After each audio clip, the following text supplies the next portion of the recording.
Hello, bros. Bienvenidos a un nuevo capítulo de Legal Bros. El día de hoy tenemos como invitado a Alejandro Álvarez. Él es CTO de AUCO, que ya más adelante nos contará más de AUCO. Él además es ingeniero físico de la Universidad Nacional y actualmente está cursando una maestría en física. Entonces, pues Alejandro, muchas gracias por aceptarnos la invitación y estar acá. La verdad nos interesa mucho hablar contigo, sobre todo porque eres la primera persona del sector como tecnológico y de la parte que maneja la tecnología de una startup que viene y charla con nosotros. Entonces nos va a servir muchísimo esta charla y yo sé que también a nuestros oyentes. No, Daniel, muchísimas gracias a ustedes por la invitación y la verdad espero poder mostrar mucho lo que he tenido experiencia en estos últimos años en este mundo de startups trabajando. ¿Listo? Bueno, yo quisiera empezar por una pregunta, pues de pronto random, porque normalmente siempre comenzamos por la biografía, Sí. pero nos llama mucho la atención que ahorita estés en Puerto Rico. ¿Cómo es la vida allá? ¿Por qué tomaste la decisión de irte allá? Ya, digamos que para mí también es una sorpresa haber llegado acá. Yo de todos los sitios nunca me imaginé estando acá, pero la verdad me ha gustado. Yo llego más que todo como por una oportunidad que se me presenta. Yo había sido admitido al doctorado en la Nacional. Estoy haciendo, en este momento estaría finalizando el doctorado en la Nacional de Medellín. Pero por cosas de la vida no entré a ese doctorado y me quedé como sin seguir un posgrado. Entonces seguí muy metido en lo que era pues el trabajo. Y me llega esa oportunidad y yo como con ganas de seguir estudiando, yo bueno, vámonos. Y me vine para acá y los primeros 2 meses fueron durísimos, durísimos porque yo no sé cómo decirlo, pero cuando uno viene de una ciudad principal de Colombia, y llega a esta ciudad en la que yo estoy, que es más bien como un pueblo, uno se siente como un bajón. No hay transporte público, todo es solo, no hay nadie en las calles. Entonces, yo al principio me sentía como en un pueblo fantasma. Y ya como que me fui acostumbrando y ya lo disfruto. Ya disfruto como la tranquilidad que tiene el pueblo, lo relajado que es salir a caminar, ¿cierto? Y llegué acá y ha sido bien bonita la experiencia. Ha sido una experiencia chévere y las playas de Puerto Rico son unas cosas divinas. Son muy bonitas las playas de acá y, y la universidad de buen nivel. La universidad tiene muy buen nivel, entonces me he sentido muy cómodo. Pero ahí yo te pregunto, ¿cómo llegas al programa de esa maestría en Puerto Rico? O sea, ¿cómo la encuentras? O sea, ¿alguien te la sugiere? Pues porque obviamente no es normal como decir, no, es que me voy a ir a Puerto Rico a hacer una maestría. ¿Cómo fue esa Sí, búsqueda? eh, digamos que una compañera estaba acá. Ella pues nos cuenta de la experiencia. La verdad yo no sé ya cómo llegó, eso sí, no tengo idea de cómo llegó ella acá. Ella nos cuenta la experiencia y yo tenía un artículo. Yo en la tesis publicamos un artículo ahí y yo, bueno, pues presentemos esto y lancémonos a ver qué pasa. Entonces, pues el artículo está en una buena revista, un artículo interesante, que nanoestructuras semiconductoras, que era lo que yo trabajaba en ingeniería física. Y yo me presento y como que ya con ese artículo y todo eso, como que entré de una. Y el man me hace como, que se pueden trabajar estos temas, se pueden trabajar estas cosas. Y ahorita estoy trabajando en un proyecto muy interesante y muy bonito acá. No sé si ustedes sabían que acá en Puerto Rico había un radiotelescopio que Mm. sale en una película, creo. En una película sale ese radiotelescopio. Y el radiotelescopio se cayó después de los huracanes, hizo con mal estado y se cayó y se dañó. Entonces, en este momento no había formas de obtener datos de la atmósfera acá en Puerto Rico. Estoy trabajando en un proyecto muy interesante que es con un radiómetro. Estamos modelando la atmósfera en 3D. Entonces, es bien interesante lo que estamos trabajando. Y es como otra vez una opción para que acá en Puerto Rico puedan obtener datos climáticos y mediciones sobre esta atmósfera. Bueno, ahora sí me surge la pregunta, pues escuchándote, ¿cuándo surge esa fascinación por la tecnología en ti? ¿Desde chiquito? ¿Cómo es que decides estudiar? Porque, por ejemplo, ahorita hay muchos programadores que no estudian una carrera en la universidad, sino Ujú. aprenden a programar y comienzan a trabajar desde jóvenes. ¿Cómo fue Sí. esa primera etapa de la vida? para Ya. ti? Digamos que yo puedo ser como esos programadores que aprendió a programar y ya. Empecé desde sexto, estaba en el colegio en sexto y empecé, pues, no sé si ustedes alguna vez jugaron este juego Jabo o lo conocieron, No. Jabo, no, Mm. Hotel. pues Jabotel, sí. Sí, sí, sí. En- Entonces, en ese momento era como el boom en el colegio, el Jabotel, y eso, para que eso fuera bueno había que pagar. Y, no, y yo era como, pucha, no. Y entonces me puse a investigar y empecé a programar y desarrollamos un clon de Jabo. Entonces yo tenía mi propio clon de Jabo y yo tenía mi propio servidor donde teníamos una réplica de Jabotel y ahí se conectaban todos los del colegio a jugar y ahí sí teníamos créditos ilimitados, todo. Ahí lo disfrutábamos. Entonces ahí fue mi primer acercamiento y desde ahí me metí a desarrollo, empecé puro PHP, C Sharp, todo. Me metí ahí durísimo, eso fue en sexto. Y ya cuando voy terminando el colegio, todo el mundo me decía, no, estudia sistemas, estudia sistemas, estudia sistemas.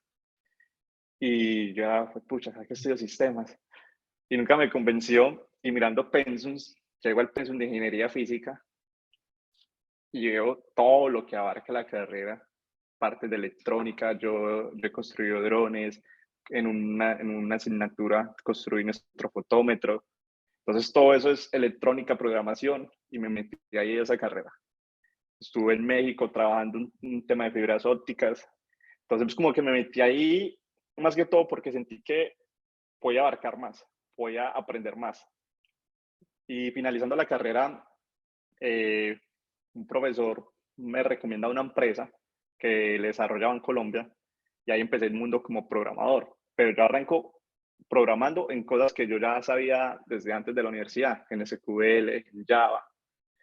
Entonces no es como tal el componente que me agregó la universidad. Yo creo que la universidad lo que me agrega me mejora muchísimo la lógica, ¿cierto? Pues, uno es lo que trabaja en mecánica cuántica y eso debe servir para algo. O sea, yo hablaba con un profesor y dice, eso tiene que cambiarte la lógica de alguna manera. Entonces siento que eso me genera un poco de valor adicional y ya con la experiencia que tenía, arranco programando. Pero mi formación como un físico la he ido trabajando más que todo en el área de investigación. Yo tengo una pregunta, porque te ves muy joven. ¿Eso hace cuántos años fue que estabas en sexto en el colegio? Como para situarme en el tiempo bien. Eso fue, estábamos en sexto, el 2008, creo, Bueno, 2009. porque iba a ser la siguiente pregunta. Ahorita digamos que hay muchos cursos gratis para aprender a programar, muchas Sí. herramientas. Tal vez en el 2008 me imagino que se podía, pero no era tan fácil. ¿Tú cómo hiciste? Nada, era con foros, puros foros. Había un foro que se llamaba Jabo Libre.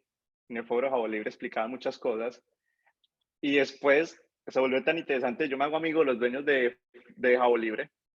En un, en un hackeo que sobre Jabo Libre, todo lo de ellos es migrado a mis servidores. Mi solución se llamaba Javolutions. Javolutions.net era mi plataforma. Entonces todo lo de Jabo Libre pasa a ser de Javolutions y ya Javolutions se vuelve como el más grande que hay en ese momento. Yo creo que puedo decir que en Latinoamérica era Argentina, México, República Dominicana, Chile y gente de Colombia metida en esos servidores. Y en esos foros donde nosotros, aparte de programar PHP para Java, empezamos a hacer, no, ¿qué tal si hacemos un sistema de chat? Todos hacíamos sistemas de chat utilizando alias y todo eso en el tiempo, pues en donde no se hablaba de sockets ni nada de eso como hoy en día. Entonces era un desarrollo bien interesante. Y entonces todo eso era de aporte de una comunidad gigante que habíamos formado en torno a lo que era un juego. Eso es lo bonito como esa experiencia.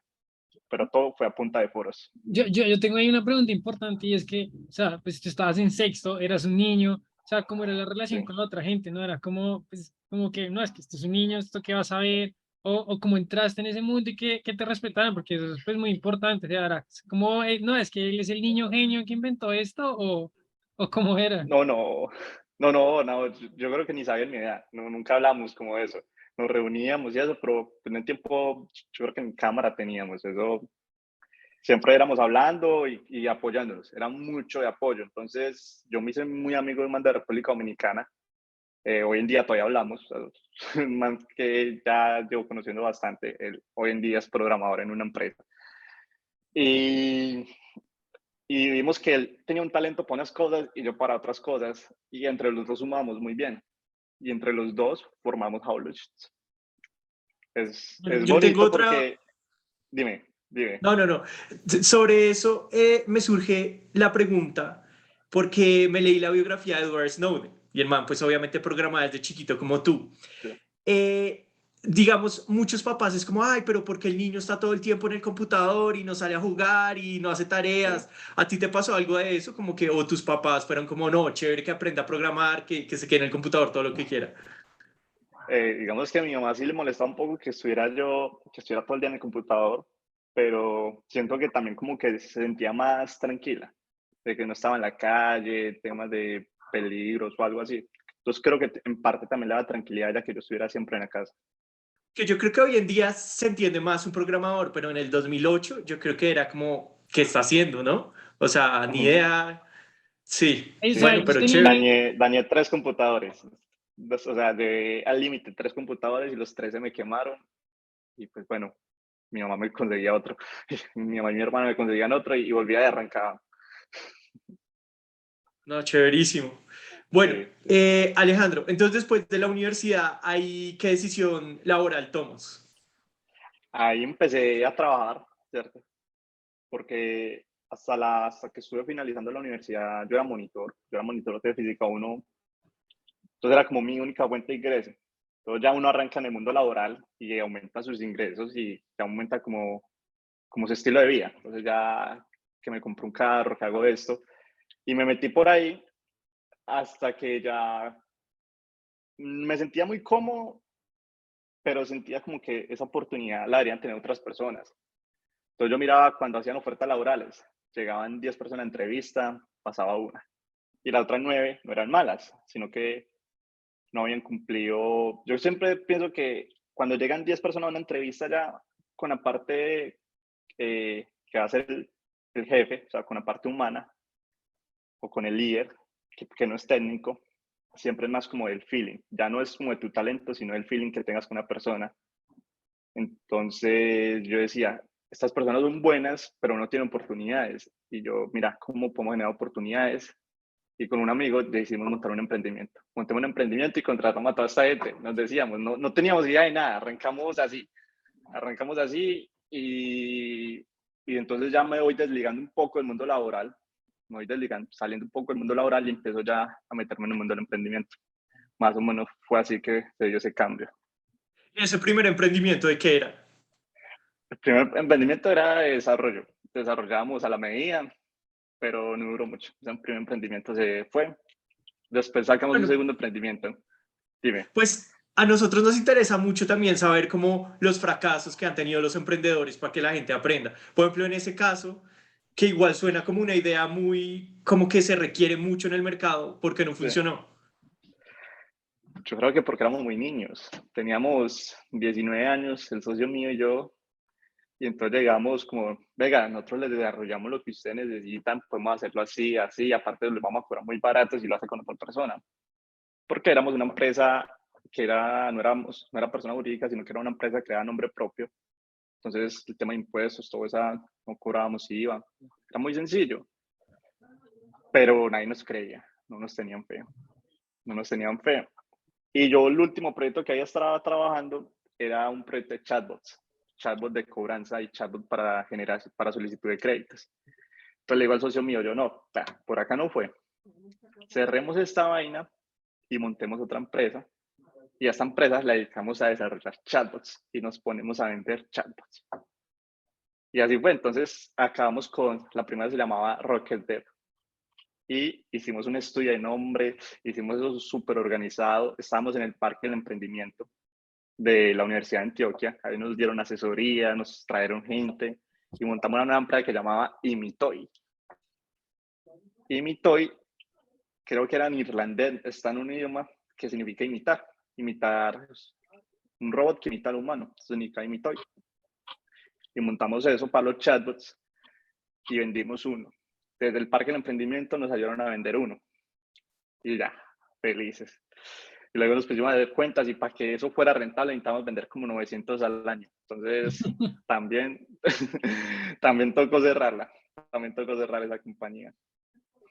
Pero Y bueno, me imagino que fue duro, pues pues, desde jóvenes, pues, o sea, como siempre buscar no solo como emprender, sino ayudar como a los otros programadores que tú te diste cuenta que no, de pronto no tenían la oportunidad de llegar a una empresa, porque seguramente una empresa, una corporación necesita uno, dos, y son, pues, no sé cuántos egresados son al año, o ni siquiera gente de pronto que sea profesional, sino lo que sea Daniel, que hoy en día buscan cursos y saben programar desde chiquitos. Entonces, pues interesante que Sí. siempre han como buscado como ese proceso de emprendimiento para ayudar como a su mismo ecosistema. Eso es una de las partes, digamos que eso ha sido algo bonito. Hoy en día en la empresa tenemos varios que son ingenieros de sistemas de la Universidad de Antioquia, o por ejemplo tenemos un ingeniero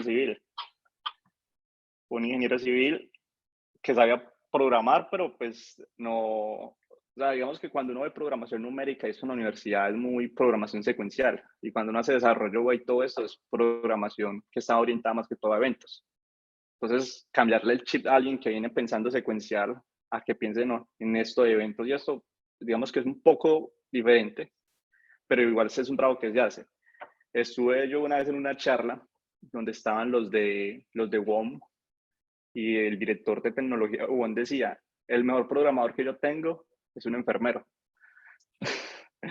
Entonces, se ha ido como metiendo mucha gente en el mundo de la programación. Digamos que es un mundo donde yo creo que caemos todos porque proyectos, oportunidades de mejora siempre hay. Entonces, ha sido bonito por ese lado. Y hemos podido conseguir gente de la Universidad de Antioquia. De la Nacional no tenemos en este momento, solo estoy yo, pero sí hemos tratado como coger gente de ahí, de ese ecosistema que era el Parque del Emprendimiento. bueno, y sobre ese punto me interesa mucho saber cuál es tu opinión acerca de si una persona quiere aprender a programar, puede hacerlo de viejo, como tú dices, necesita alguna carrera, en qué programa debería entonces aprender, porque en qué lenguaje debería aprender, por lo que hay varios lenguajes, en cuál se debería centrar, qué plataforma de pronto le ayuda, por ejemplo, una plataforma como Platzi, ¿qué tal te parece para este tipo, pues para aprender a programar? Ya, a mí Platzi me encanta, Platzi es súper bueno. Eh, ¿En qué me enfocaría yo? Buscaría como dos lenguajes que son claves hoy en día, lo que es Python y lo que es JavaScript. Yo creo que con los dos lenguajes se puede defender, y si aprende bien en los dos lenguajes, por ejemplo en un JavaScript, después se puede migrar fácil a un Java, porque la sintaxis es un poco similar. Obviamente cambia un poco que en JavaScript no se maneja mucho el tema del tipado, en Python tampoco, y ya no en el lenguaje de Java sí, pero sintaxis es muy similar. Eh, Primero que todo, yo creo que es lógica. Tienes que saber lógica. Tener lógica, saber aplicar lógica, pero pues lógica básica. Eso es como lo principal. Si yo soy capaz de hacer el pseudocódigo en mi cabeza, ya después lo puedo llevar a cualquier lenguaje de programación. Y ahí sí, yo creo que por edades y eso no importa, es más como actitud, tener bien la lógica y arrancar con... Y yo pienso que lo mejor, digamos que ese es un problema de la educación, por ejemplo en Platzi y eso, y es que pues para mí y gente que yo conozco en alrededor, uno aprende más cuando tiene un proyecto o un reto. No es como, vamos a hacer el Hola Mundo. Pues entonces, el Hola Mundo la gente lo hace, pero no tiene como la misma motivación cuando tienen que hacer un programa que haga ciertos cálculos o que haga estas conversiones. Creo que lo mejor es buscar un proyecto o un reto y enfocarse en desarrollar ese proyecto, y ahí vas a aprender bastante. A medida que vayas desarrollando el proyecto, vas a tener mucho aprendizaje. Entonces creo que lo haría de esa manera. Mira que yo no sabía programar nada, y por simplemente desarrollar un Java o buscar formas de jugar bien Java, pues resulté aprendiendo. Sería muy Entonces me chévere iría más por ese lado. que esto se diera en el colegio, ¿no? Que fuera una clase obligatoria en los pensums de Colombia. Sí, yo creo Ojalá. que y es importante para todas las áreas. Yo creo, hoy en día hay administradores que programan, o sea, todo ese tema de las macro y eso, Excel y eso lo han ido bajando, y ya hacen códigos en Python que son más óptimos, van más rápido, generan mejores resultados y lo pueden tener más automatizado. Entonces mucha gente sería migrar a eso. Veo mucha gente que antes usaba diferentes programas y hoy se están migrando a R, muchos de los temas estadísticos y eso. Entonces yo creo que todas las áreas ya pueden entrar acá en el mundo de la programación. Bueno, volviendo entonces, siguiendo con tu biografía, hiciste este segundo emprendimiento de los chatbots. Sí, Y después de eso, ¿cómo llegaste a cofundar Auco? Digamos, en ese periodo de tiempo hasta ahí, ¿qué hiciste? Y después, ¿cómo llegaste a la idea? listo. Entonces, allá en Parque del Emprendimiento eh, había un evento, a un evento en el que el socio de nosotros, el socio mío no pudo ir y yo tampoco podía ir porque estaba en una reunión con un cliente. Entonces, uno de los compañeros que trabaja con nosotros, le dijimos, no, parece que le tocó ir a representarnos a ese evento. Vaya, usted presenta, muestra lo que nosotros hacemos, dice que hacemos chatbots, pero que también hacemos más cosas, trate de conseguir clientes. Y anota el número y nosotros lo llamamos después. Entonces esta persona va al evento, era en el country, en Medellín, y se acercó a una persona y esa persona le dice, es que yo quiero desarrollar una plataforma que haga esto, que haga esto. Y entonces el compañero en otro le dice, sí, déjanos tu número acá y nosotros lo llamamos. Entonces lo llamamos después a la semana y nos sentamos con él y tenemos como una buena energía, nos sentimos bien. Y esta mano nos dice, que parce, no, hagamos lo siguiente. Montemos una empresa entre los tres, ustedes cierran Imitoy, pero montamos esta empresa ya legalmente, una SaaS, ya no una empresa a nombre natural, aplicamos bien y empezamos a hacer consultoría en innovación y empezamos a hacer proyectos bacanos. Y ahí formamos lo que hoy en día es Qubit. Así nace Qubit. Qubit la fundamos Santiago, que es el socio mío de toda la vida, Jerónimo, que es esta persona que se acerca, y yo. Y formamos Qubit, y Qubit es el sueño de nosotros. Nosotros vemos a Qubit a futuro siendo no sé si ustedes conocen como lo que hace T-Valley, agrupando muchas compañías, haciendo consultoría y aparte de eso, haciendo apoyos de emprendimientos iniciales. Entonces, dando esa parte legal, esa parte administrativa y esa parte de tecnología. Así nos soñamos Qubit, esa es la meta con Qubit. Entonces, ya estando formada Qubit, empezamos a hacer consultoría, ya teníamos más experiencia, ya teníamos como más respaldo, ya hacer una empresa constituida. Jerónimo, la empresa de la mamá de Jerónimo es grande y entra como un cliente a Qubit de una, entonces ya tenemos un cliente grande para mostrar y entonces nos vamos por ahí y llegamos a Ghana. Nos conseguimos un contacto en Ghana y entramos a Ghana y empezamos a desarrollar el producto a Ghana. Empieza la pandemia, Qubit nace 15 días antes de la pandemia. Antes, 15 días antes de que empezara la pandemia, se constituyó Qubit. Entonces arranca la pandemia y Ghana nos dice, necesitamos una solución ya para el tema, porque tenían a toda la gente que vendía chance esto parada. Y desarrollamos Domicilios Ghana. Y toda la plataforma de domicilios de Ghana durante la pandemia la soportamos nosotros. Esto fue un desarrollo importante. Y a medida que íbamos pasando la pandemia, íbamos viendo el tema de los contratos. Jerónimo se leyó un libro, este libro de Sálvese quien pueda de Andrés Oppenheimer, y ahí habla un poquito de los smart contracts. Entonces Jerónimo nos cuenta la idea, nosotros la analizamos y decimos, no, necesitamos una parte legal, necesitamos a alguien que cree los contratos, nosotros no tenemos idea de cómo se crea un contrato. Entonces Jerónimo dice, no, uno de mis mejores amigos es un abogado, tiene 2 posgrados, es magíster en Derecho Penal, esto, ¿por qué no lo convocamos? Y traemos a Juanjo y ahí formamos lo que llamó Mi Contrato inicialmente.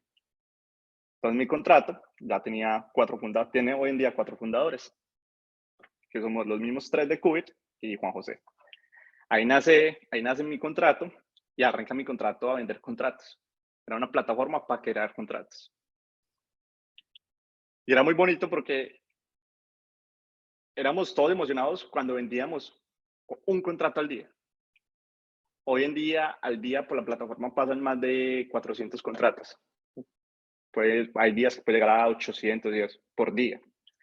Y en ese momento eran semanas donde en una semana se vendía uno. Y esa semana donde se vendía uno, ese día en el que se vendía ese uno, éramos felices. No, esto está funcionando. Esto está funcionando. Y empezamos a analizar y vemos que todas las personas que nos compran son para empresas. O sea, el contrato que más vendíamos era el laboral.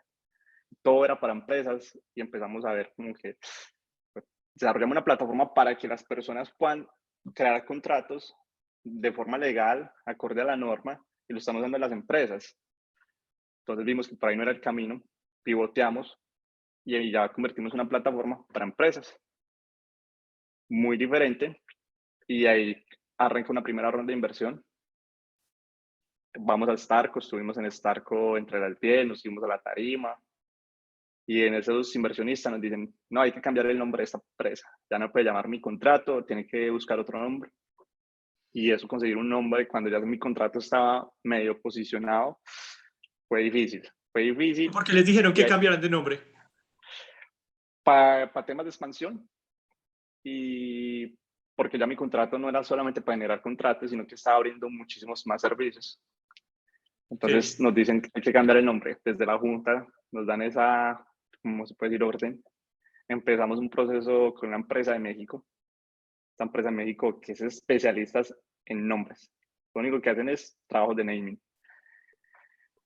Y 3 nombres y ninguno nos gustaba. Hasta que lo único que hicimos fue, de esos 3 nombres que nos dieron, los combinamos un poquito así entre nosotros, les quitamos unas letras y quedó AUCO. Y nos fuimos con AUCO. ¿Qué significa? Le empezamos a dar muchos significados. Entonces dijimos, la A y la U es el símbolo del oro y dice Colombia, oro colombiano. AUCO de Automation Code, AUCO, y así le empezamos a dar nombres. Entonces, como tal, no tiene un significado, sino que fue como un tema de quitar palabras y eso a las opciones que nos habían dado esta empresa de México, y ahí la formamos. Hacemos todo el proceso de cambio y junto con el proceso de cambio de nombre, yo aproveché desde el área de tecnología y metí un proceso de cambio de infraestructura. Porque inicialmente AUCO se desarrolló pensado de una forma y pues lo que era mi contrato y ya veníamos cambiando todo el motor, todo lo que funcionaba, entonces yo no, tocó cambiar la infraestructura en la que venimos programando, en la que venimos desarrollando y metemos ese cambio de infraestructura cuando hacemos el cambio de nombre. Y eso sí fue un golpe durísimo, durísimo, durísimo porque muchas cosas que no tuvimos en el ambiente de pruebas sí nos pasaron en producción y eso, el soporte se elevó durísimo, casi perdemos como 3 clientes. Toda la gente, los primeros meses nos decían, no, es que a mí me gustaba más firmar por mi contrato, o sea, casi no funciona. Fue muy duro ese golpe, pero ya hoy en día estamos súper estables. Ya hoy en día no ¿Cuál vuelve a fue la pasar nada de innovación eso. ahí entre Mi Contrato y AUCO? O sea, ¿tú qué cambiaste? Digamos que mi contrato la desarrollé yo solito inicialmente y la hice muy pensando en la que es programación orientada a objetos. Pero cuando llegamos a AUCO, yo ya me voy por un tema que es programación funcional. Entonces, ese es el cambio del paradigma. Si es una programación funcional y cambiamos muchísimas cosas porque adicional a eso lo hicimos agnóstico. Entonces, mi AUCO hoy en día es agnóstico. ¿Qué significa eso? Que tú lo puedes llevar a cualquier nube y va a tener el mismo comportamiento, porque no depende de la nube como tal, no depende de la librería de la nube. Desarrollamos librerías propias, que esas librerías propias hablan con la nube. Entonces tú lo puedes llevar a cualquier otra nube y lo único que debes hacer es el cambio en la librería. Pero AUCO, como siempre invoca las librerías propias, no tiene que cambiarle nada al código. Entonces hizo ese cambio agnóstico, se desarrolló librerías, se hizo todo funcional, se crearon pipelines, se estabilizó el ambiente de desarrollo porque inicialmente no se tenía y se sacó algo bien bonito. Hoy en día la arquitectura de AUCO es bien bonita. Y digamos, ¿qué otros servicios comenzaron a brindar más allá de los contratos a empresas? O Hoy en día tenemos creación de plantillas, envío de documentos, algo así como lo hace DocuSign. Entonces es un PDF, dices dónde van las firmas, lo envías. Obviamente la creación de documentos. Tenemos validación en listas restrictivas, validación en registraduría, validación en procuraduría, todos estos temas para darla. Tenemos validación y verificación de identidad. Entonces, cuando tú vas a firmar, te pide la fotografía de la cédula, te hace una prueba de vía, te valida los nombres, valida que el documento sea real. Tenemos firma por WhatsApp, desarrollamos todo el tema de firma por WhatsApp con verificación y validación en WhatsApp. Tenemos bastantes servicios, la verdad. Envíos masivos, firmas masivas, creación de paquetes, creación de campañas. Hoy en día hay una empresa del sector público que nos usa para enviar contratos. Y muy bonito porque estamos hablando con el Fondo Emprender. Entonces, cada rato enviamos contratos para los emprendedores. Entonces nos encontramos emprendedores, no, ya me aceptaron en esta, ¿cómo le llaman? En esta convocatoria del Fondo Emprender y firmé por AUCO. Eso es como muy gratificante que ya haya emprendedores usando nuestra plataforma. Ha sido bien bonito eso, nos hace sentir muy felices. Bueno, yo tengo una pregunta y es que, digamos, cuentas que cuando llegan a UCO, digamos, pues mi contrato recién, ya empiezan a tener rondas de inversión, digamos, con Cubic no habían tenido antes como esa, o ya habían tenido, entonces, ¿cómo fue esa experiencia, esas rondas de inversión que aprendieron, cómo supieron manejarla? Porque ya entró alguien, ¿cómo decirles, como no, esto no tiene que funcionar así? Entonces ya como que la libertad de Ah, decisión pues cambia, entonces, ¿cómo fue ese cambio de chip de ser más autónomo a que ya alguien le diga, no? Esto ya no es así porque por X o Y razón. digamos que todo es muy, no tengo la palabra, ayuda muchísimo tener personas externas que dan una visión diferente y adicional a estas personas que las inversionistas son personas que vienen creando empresas desde hace muchos años, entonces son personas muy experimentadas. Entonces ellos nos dicen, no, no la hagas así, por esto y por esto, y aparte de eso, ellos nunca nos obligan, sino que siempre son como recomendaciones. Entonces, nos ha enriquecido mucho, nos ha elevado también mucho el nivel a nosotros de exigencia, nos ha ayudado mucho el tema de cumplir metas, porque nosotros antes éramos muy de experimentos. Vamos a experimentar esa campaña de marketing. 2 millones de perdidos ahí experimentando. En cambio, con esta gente es como, no, asesórate con esa persona y según lo que ellos te digan, miramos cuánta plata se invierte. Entonces, se vuelve un proceso más ordenado y aparte de más ordenado, se tiene más trazabilidad. Si tú me preguntas en qué nos gastamos la plata el año pasado, yo no te sabría decir claramente cómo, ¿cierto? Pero hoy en día sí tenemos muy claro cómo lo estamos haciendo y se tienen presupuestos definidos. Yo creo que eso pasa mucho en las startups, que al principio se siente un poco de desorden, porque lo importante es vender, vender, vender y poder escalar, y se desordena un poco el área administrativa, el área financiera. Entonces ya con la junta y eso que toca traer resultados en cada junta, traer un informe, mostrar qué se ha hecho, nos ha permitido ordenarnos bastante. Entonces se vuelve ahí muy ganador. Y pues con Cubi eso no levantamos ronda de inversión porque Cubi es una empresa que va a ir creciendo solita para acelerar otras empresas. Así, Cubi, inicialmente AUCO no tenía quien desarrollara para ellos. Entonces Cubi desarrollaba para AUCO. Ya AUCO creció y tiene su propio equipo de desarrollo. Entonces más o menos eso es lo que nos soñamos con Cubi, que vaya acelerando proyectos. Bueno, yo tengo otra pregunta ahí y es relacionada con lo que acabas de decir.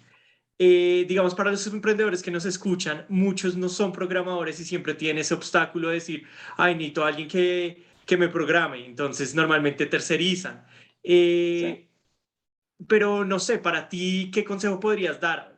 A ti, por ejemplo, te funciona mucho encontrar un equipo donde cada uno tuviera su función, el abogado, el programador. Eh, ¿Cuál es el mejor camino? Sobre todo porque uno se encuentra como emprendedor muchas veces sin saber nada de programación y los procesos se vuelven lentos, se entrega lo que no es, se vuelve un sobrecosto. Sí, yo creo que es muy bueno tener a un sitio en los fundadores. Además, yo creo que hay muchos fondos de inversión que si no hay un sitio en los fundadores no invierten.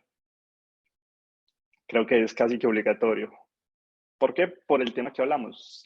Así hay un CTO, pues siempre tercerista del desarrollo. El CTO siempre simplemente está ahí para mirar con quién se terceriza y cómo se va a desarrollar.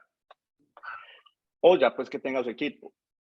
Pero el tema de los contratiempos, eso siempre va a existir en desarrollo, porque siempre pasan cosas. Y ahorita pues con el tema de soporte, que cuando uno está iniciando nunca planea soporte. Y ya cuando está en producción y eso, y ya tienes estos volúmenes, el soporte empieza a aumentar.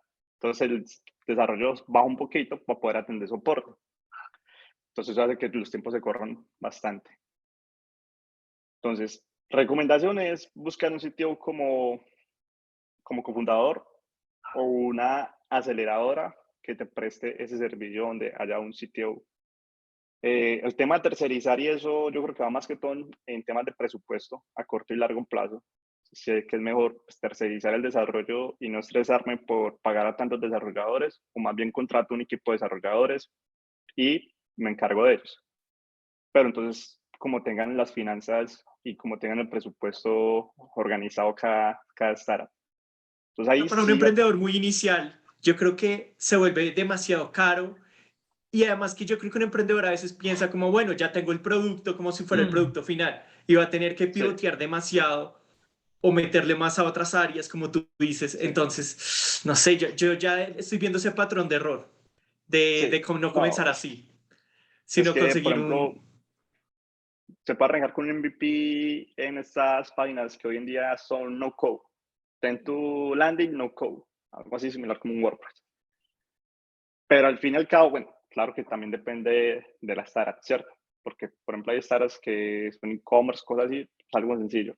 Pero es una startup que va a ser de base tecnológica, sí es muy duro arrancar sin equipo de desarrollo. No, yo creo que así sea que tenga un desarrollador ahí y que el desarrollador sea el CTO, el desarrollador soporte, QA, todos los roles que se puedan imaginar, necesita al menos uno. Bueno, yo tengo una Porque, pregunta y es, ahorita digamos, tú analices un poco es la capacidad financiera que puede tener una startup al momento de decidir si terceriza, bueno, cómo va a sí, organizar todo este el tema del programador. Con todo el tema de la pandemia, hubo un boom, digamos, de la contratación o subcontratación, digamos, en países como Latinoamérica, de empresas, digamos, de Estados Unidos, Europa y todo eso, que, digamos, en Colombia ha hecho que el precio, por decirlo así, de contratar un programador aumente, pues, de una manera excesiva. O sea, hace poco, no sí, me acuerdo quién nos contaba, creo que eran los de Mono, que ellos estuvieron mirando para contratar, perdón, como un programador y que realmente los costos pues, son bastante elevados y decían como no, esto es un chino de 22 años que está terminando la universidad y valía como 25 millones de pesos. Ustedes mismos, digamos, obviamente, ¿cómo ven eso? En el sentido que es un costo bastante elevado, tanto para ustedes que pues, necesitan pues, un equipo de programación, ustedes cómo intentan competir con, digamos, esos grandes salarios que se le pueden ofrecer desde afuera a los programadores para tener un buen equipo. Y lo que dice Daniel, digamos, es que tercerizar es bastante costoso y lo que hemos oído de muchas startups es que tienen que estar pivoteando o que tienen muchos problemas con esos equipos que no cumplen. Entonces, o sea, ¿tú cómo ves todo ese tema del dinero y para formar un buen equipo? bueno, yo pienso que es importante, obviamente es bueno tener gente aprendiendo dentro del equipo, que crezca dentro de la empresa y que después se vuelvan expertos dentro de la empresa. Pero siempre tiene que haber como una base que sea muy buena. Entonces, digamos, yo no puedo tener de cofundador a un CTO, ni puedo pagar el sueldo de un CTO, pues yo puedo pagar el tiempo parcial de un CTO. Entonces, yo puedo contratar un programador que no sea muy costoso, programador básico, inicial, y contrato el tiempo parcial de un CTO 2 días a la semana, por ejemplo. De esta forma, el CTO me gestiona a este programador y define cuáles son los estándares para que el programador tenga claro que va a ir desarrollando. Esa es una opción que se puede hacer en temas de costo. Eh, Tercerizar definitivamente no lo recomendaría mucho, ¿cierto? A menos de que seas una empresa muy grande o tengas mucho dinero, ¿cierto? Y el tema de cómo motivamos nosotros o cómo competimos nosotros, yo creo que es muy difícil competir. Es muy difícil competir porque a nosotros se nos ha ido gente al equipo a ganar 4 veces más de lo que ganan acá con nosotros. Entonces, es muy difícil competir contra esas empresas que pagan en dólares y que generan en dólares, porque nosotros pagamos en pesos, generamos en pesos. Eh, es muy difícil competir. Ahí, pues, lo que hemos tratado de hacer es generar un buen ambiente laboral, generar un ambiente flexible y hacer que el aprendizaje dentro de la compañía sea lo suficientemente valioso como para que equipare lo que es tener un salario más alto. Lo vemos de esa forma. De igual forma, en este momento estamos llegando a unos buenos números con la empresa. Yo creo que ya podemos empezar a subir los salarios y empezar a ser un poquito más competitivos. No tan competitivos, pero sí empezar a ser un poquito más competitivos, que esa es la idea. Pero sí. Eh, no, es que es muy fuerte. Por ejemplo, yo no tuve salario hasta después de la inversión. Mm. Entonces, es muy duro arrancar una startup si no se tiene dinero. y lo haríamos así. Yo creo que lo haría. Si yo arrancara una startup sin, digamos que yo tenía la ventaja de que sabía programar, pero yo no supiera programar, yo lo haría de la siguiente manera. Me traería una persona que sepa programar y que no me valga más de 3, 4 millones, ¿cierto? Y contrataría el tiempo parcial de un CTO experto, un man con experiencia, que ya tenga experiencia fundando startups, que sepa cuáles son los lenguajes que se usan hoy en día, que sepa qué nube se usa, por qué nube está usando esa nube, qué servicios se usan. Y lo traería a él parcialmente para que me ayudara con el programador. Y me iría de esa manera. De esa manera trabajaría yo hoy en día. Creo que puede ser una manera costo eficiente de trabajar. Es Sí, que sí. lo decía Miguel McAllister. Miguel McAllister dice en un podcast, porque Elon Musk es el CEO de 3 empresas y no tienen CEO para cada empresa, porque aporta más Elon Musk en un tercio del tiempo que lo que aportaría un CEO dedicado full tiempo. Entonces, traer gente muy buena, parcialmente, igual va a ser muy valioso. Igual la empresa, si pivotea y sale todo bien, ya después va a traer la gente que quiera. Eso al final empieza a crecer y los números empiezan a cuadrar. Y a futuro la idea es poder traer la gente que uno quiera y ya gente que, aparte de eso, de ser muy buena, venga antes a enseñarle a uno. Porque ya uno como que se va estancando un poquito. Uno obviamente está aprendiendo y todo. Pero la idea es que uno ya trae gente que tiene los estudios, que ha hecho tales cosas. Uno trae gente para que lo mentore también a uno. Esa es la idea de este mundo. Ahí, ya que mencionas a Elon Musk, me da curiosidad saber, como él también creo que estudió física, Sí, te él es pregunto, físico. tú que tienes conocimiento en hardware y en pues, desarrollo en programación, ¿en el largo plazo no te gustaría hacer una startup o generar un producto que combine las dos cosas? Pues ya que veo que también sigues muy interesado en la física. ¿Es algo Sí, que te interesaría? claramente esos están mis sueños. Los socios míos lo saben pues, como qué ni pensado y creo que a futuro Qubit va a llegar a eso. Qubit después va a tener un spin-off que se dedica a hacer eso. Chévere, chévere. Ese es el sueño. Bueno, una parte que nos saltamos sí es que en los servicios que ofrece AUCO, muchos están soportados por medio de blockchain, o sea, son smart contracts. Sí, ¿Nos podrías contar un poco de cómo funciona ese tema también en un nivel práctico? Porque ustedes hacen autenticaciones de documentos, entonces mucha gente no entiende cómo funciona esto. listo. Digamos que el tema de blockchain es algo que queremos enfocarnos ahora bastante. Por ejemplo, ustedes conocen sobre los POA. Los puedo, no. Los POA, digamos que es como un NFT, pero el NFT tú lo puedes transferir. ¿Cierto? Tú eres el Ok. dueño y lo puedes transferir a la otra persona. El POAP se emite para ti y ya tú no lo puedes transferir. Entonces, estamos mirando con una universidad para generar certificados a través de POAP. Hoy en día todos son eventos de blockchain y te vamos a dar el certificado de existencia y te dan un POAP. Toda la idea es que las universidades den tu certificado de ingeniero a través de un POAP. Entonces, estamos metiéndonos por ahí y vamos a quedar, yo creo que unos smart contracts interesantes a futuro, a corto plazo. Hoy en día, ¿qué hacemos nosotros con blockchain? Hoy en día lo que nosotros hacemos es generar, ustedes saben que este tema de las redes y la red de blockchain, eso se traduce como un libro contable. Entonces, Sí. nosotros dejamos registro en una red de blockchain de que Daniel firmó un documento este día, esta hora, desde este IP. Ahí quedó. Entonces, cuando tenemos un smart contract, que lo que hace es guardar registros y validar registros. Entonces, si yo quiero saber qué documento ha firmado Daniel, yo puedo preguntar eso. Si yo quiero saber qué día, qué hora firmó Daniel este documento, lo puedo preguntar. Entonces, lo que hemos trabajado nosotros inicialmente, tener otro validador que nos permita tener esa información, porque igual nosotros tenemos el respaldo en la base de datos. Pues digamos que nuestra base de datos puede ser modificada sin dejar rastro, cosa que no pasa en la blockchain. La blockchain se puede modificar, podemos decir, Daniel no firmó este contrato, sino este, pero obligatoriamente va a quedar una trazabilidad dentro del blockchain de que se hizo ese cambio.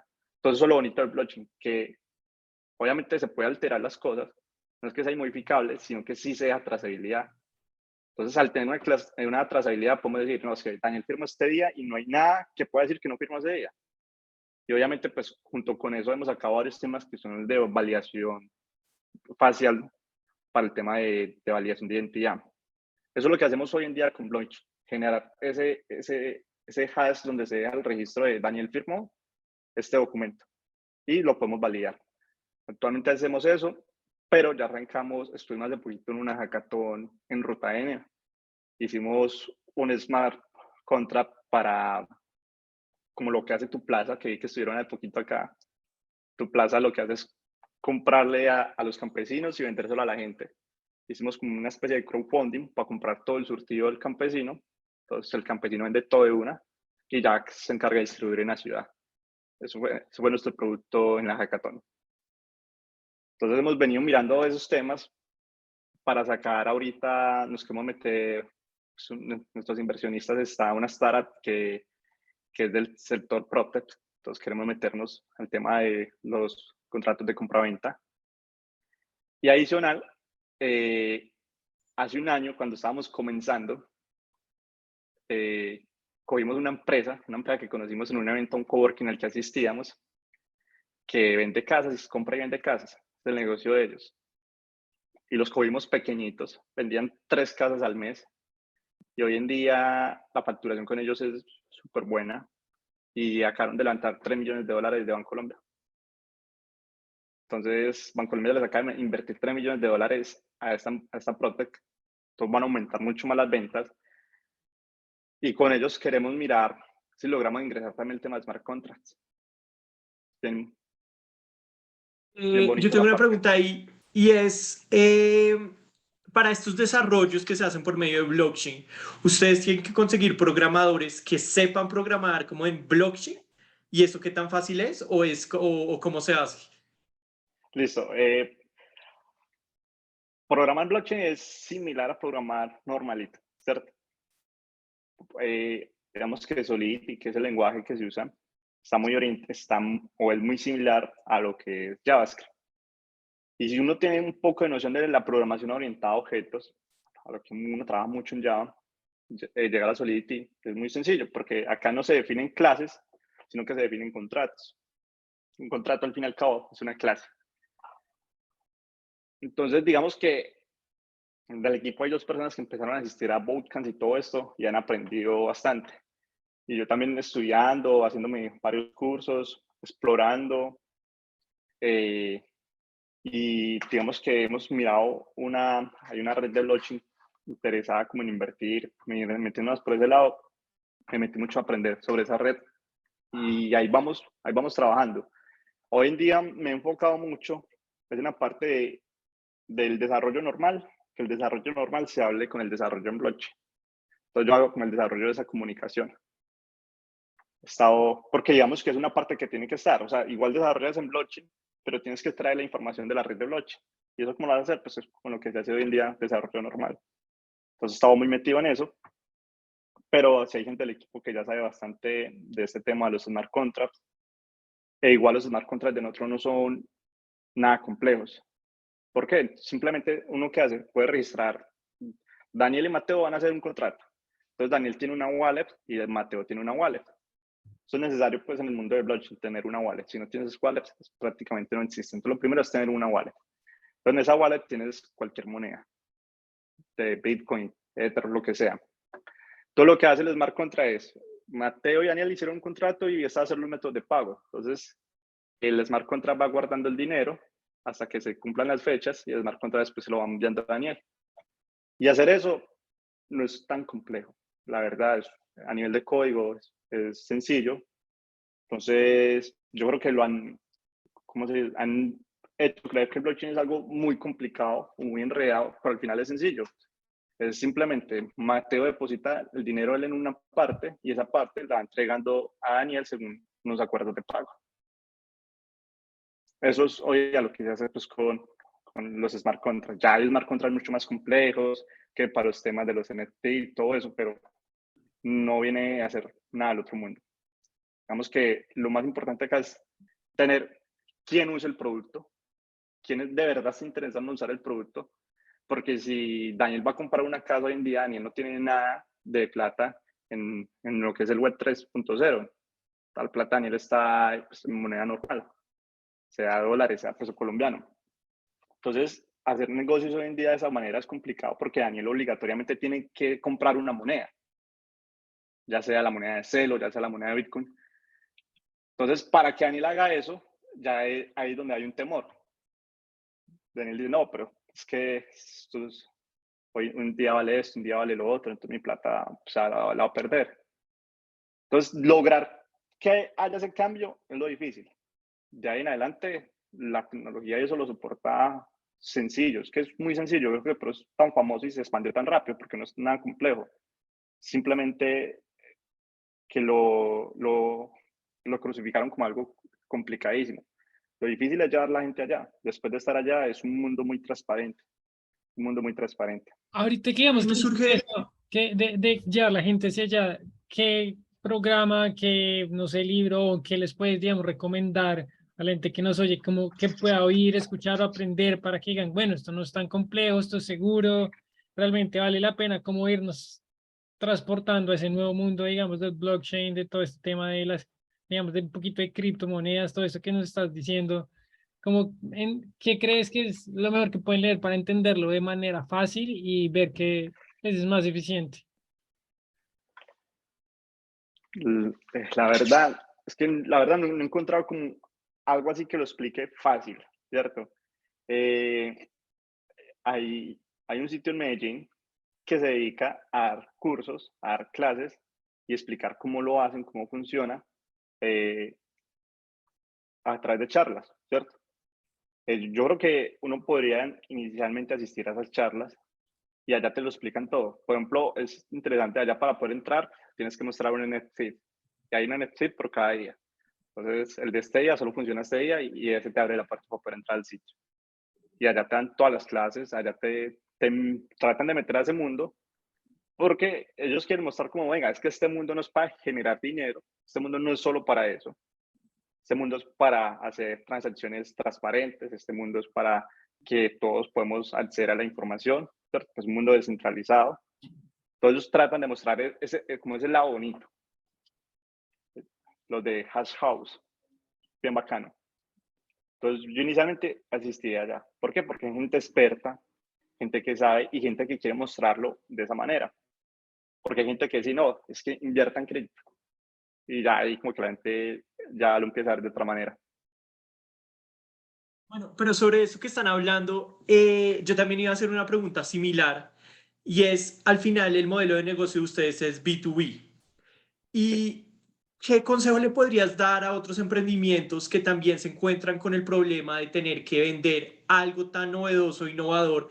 Llegan a donde una empresa, donde un gerente de 50, 60 años, ustedes le explican esto y el man va a decir, ¿qué es esto? Y pues ahí ustedes tienen la carga. No le pueden decir como, ay, infórmate, mira el video, ve a esta Sí. charla, sino ustedes tienen que transmitir, oiga, es que esto es el futuro, esto genera este impacto. Entonces, ¿qué estrategias tienen ustedes para como de venta para lograr ese convencimiento y ese entendimiento? Desde el lado comercial, la labor es muy fuerte porque muchas veces le digan, no, nosotros tenemos la trazabilidad de las firmas y de los documentos en blockchain. La gente dice, bueno, ¿y eso qué es? Entonces toca sentarnos y explicarlos como les digo a usted, no, lo que quiere decir eso es que en caso de que haya un repudio, nosotros podemos demostrar a través de esta red de blockchain que la persona se firmó hasta ahora, este día, y esto se le puede llevar al juez y de esta forma ganar un caso. Y eso ha sido como que lo que nos ha podido ayudar en ese lado. Y ya hablar de smart contracts es como con un cliente en específico que nos lo pide. Como, venga, y usted no nos puede desarrollar un smart contract para esto, esto y esto. Y ahí es donde ya nos sentamos y lo revisamos. Pero cuando vamos a vender el producto, vendemos es una solución que permite firmar contratos, crear contratos, firmar por WhatsApp, validar identidad y manejar todo el proceso de listas restrictivas. Ayuda mucho en los procesos de onboarding. Generalmente, casi todas las compañías que están entrando nuevas es el tema de onboarding. Hacen todo el proceso de onboarding de contratación, validación, Starlat, lo están haciendo ya con nosotros. ¿Por qué? Porque en una plataforma tienes todo. Tienes la creación de contrato, la solicitud y anexos. Entonces, hasta que Daniel no me mande la copia de donde certifica pensiones, no puede firmar el contrato. Entonces, la plataforma tiene ese control. Daniel también tiene que pasar validación en listas, que no esté reportado ninguna lista. Y aparte de eso, hacemos la verificación de identidad de Daniel, de que Daniel sí es la persona que está firmando el contrato. Entonces, para todo lo que es contratación remota, ayuda bastante. Entonces, el proceso de onboarding hoy lo estamos como cumpliendo bastante. Y aparte de eso, los temas de contratos normales que son las PROT y eso. Entonces, ahí la gente como que no piensa en blockchain. Ahí la gente es, yo quiero mi contrato, quiero que lo firmen y no me interesa nada más. El día que llegue un repudio, ahí se les va a importar que esté en blockchain la trazabilidad. Bueno, Venga, usted tengo me había dicho una eso. pregunta y es que me llama la curiosidad. ¿Alguna vez algún cliente les ha pedido, digamos, como esa trazabilidad de blockchain para algún proceso o todavía no les ha tocado como... No, me lo han pedido en pruebas, como, venga, muéstrame que eso sí queda. Eso es como lo que nos lo han pedido, pero para un caso no nos ha tocado todavía, menos mal. Pero no, en este momento acabamos de pasar un proceso de certificación con una compañía que se llama Adalid, no sé si ustedes la conocen. No. Ellos son forenses digitales y nos certificaron Ok. para ser una compañía de evidencia digital. Entonces, digamos que nos hemos ido, o sea, si ustedes nos certifican es porque hay una confianza en lo que nosotros hacemos hoy en día, ¿cierto? Entonces, es un tema ganador y el tema del blockchain yo creo que lo vamos a empezar a explotar finalizando este año, más que todo con esas compañías que se acomoden a esos smart contracts que vamos a ir sacando y pues con los que podamos obtener ese proceso de trasladar el dinero hacia la web 3. Porque lo bonito de la web 3 es, Daniel tiene cierto dinero. Entonces Daniel entra por Bancolombia y ve que tiene ese dinero. Pero si Daniel entra por la vivienda, ese dinero no lo tiene. ¿Por qué? Porque el dinero, ¿quién lo tiene? Bancolombia. En la web 3, tú tienes tu wallet, entonces tú puedes entrar desde cualquier lado. O sea, hay muchas wallets, pero desde que tú tengas tu dirección donde está tu dinero, siempre vas a ver tu dinero. Entonces, tú podrías entrar desde Bancolombia y ver tu dinero. La vivienda, ver tu dinero. Desde otro banco y ver tu dinero. ¿Por qué? Porque está descentralizado. Todo eso es lo bonito. Entonces, por ejemplo, tú podrías poner las credenciales en AUCO y ver el dinero de tu wallet dentro de AUCO. De esa forma, voy a pagar con el dinero que tengo acá. Y nosotros hacemos la transacción. Eso es lo bonito como este mundo. Pero traer a la gente a Yo, que piense así va a ser lo difícil. yo tengo una última pregunta y es cuando, digamos, un cliente o, por ejemplo, un juez dice, listo, yo quiero ver la prueba, él se encuentra frente a qué, el que lee, porque también pienso que un juez no va a tener mayor entendimiento de cómo, pues, de cómo funciona el blockchain y nada de eso. Entonces, como qué se le presenta para que la persona pueda entender que sí se certificó y sí está guardado de esa manera. Listo. Entonces, para que una firma sea legal, acá en Colombia tiene que tener como 3 características. Firman un documento firmado electrónicamente. Tienen que tener disponibilidad. Entonces, pues primero que todo, tienen que evaluar la disponibilidad del documento original. Entonces, a través de la plataforma puede acceder al documento original firmado. Entonces, ahí digamos que disponibilidad la vamos cumpliendo. Tiene que tener el tema de integridad, que no haya sufrido cambios. Entonces, donde nosotros entregamos un certificado de todo el proceso que ha sufrido el documento.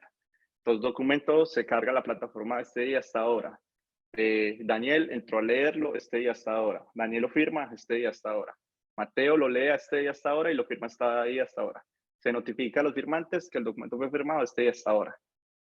Todo eso se tiene de trazabilidad, ¿cierto? Y el otro tema es la validación. Entonces, aparte de que se entrega el certificado de firma, se entrega también todo el proceso de que se validaron las identidades de la persona al momento de la firma.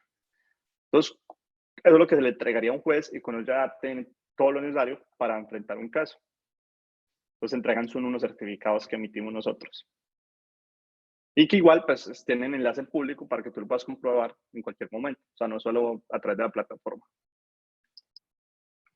Bueno, Alejandro, pues ya se nos acabó el tiempo, pero pues la verdad fue muy sustancial. A los emprendedores que están comenzando, yo sé que esto les va a servir muchísimo porque es un problema muy recurrente, y también pues todo lo que están haciendo uno le abre la mente para también pensar en cómo y otras ideas de negocio y pues pensar en ideas de Web3. Entonces pues muchas gracias por venir y aceptarnos esta invitación. No, a ustedes muchísimas gracias, de verdad. Muchísimas gracias por esta invitación y nada, que siga creciendo bastante este podcast. Estaba bien Y chévere, por estuve escuchando último, bastantes. gracias. Y por último, digamos, las personas que te quieran seguir y leer tu contenido que pones en redes sociales, y también si algún emprendedor está interesado en adquirir los servicios de Auco o de Qubit, a dónde pueden ingresar. Auco, nuestra URL es auco.ai, ¿cierto? Qubit es Qubit.C-U-B-I-T, es bit cuántico, que salió de mi tesis. Qubit, qubit.com.co, eso es Qubit.